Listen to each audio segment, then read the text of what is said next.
اے پیغمبر، میری طرف سے لوگوں کو کہہ دو کہ اے میرے بندو، جنہوں نے اپنی جانوں پر زیادتی کی ہے، اللہ کی رحمت سے نا امید نہ ہونا۔ اللہ تو سب گناہوں کو بخش دیتا ہے، بے شک وہی تو ہے بڑا بخشنے والا، بڑا مہربان۔ اور اس سے پہلے کہ تم پر عذاب آ واقع ہو، اپنے پروردگار کی طرف رجوع کرو اور اس کے فرما بردار ہو جاؤ، ورنہ بعد میں تم کو مدد نہیں ملے گی۔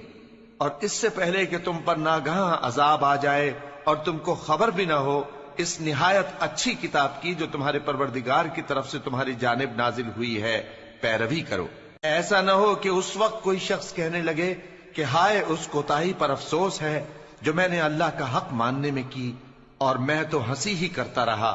یا یہ کہنے لگے کہ اگر اللہ مجھ کو ہدایت دیتا تو میں بھی پرہیزگاروں میں ہوتا،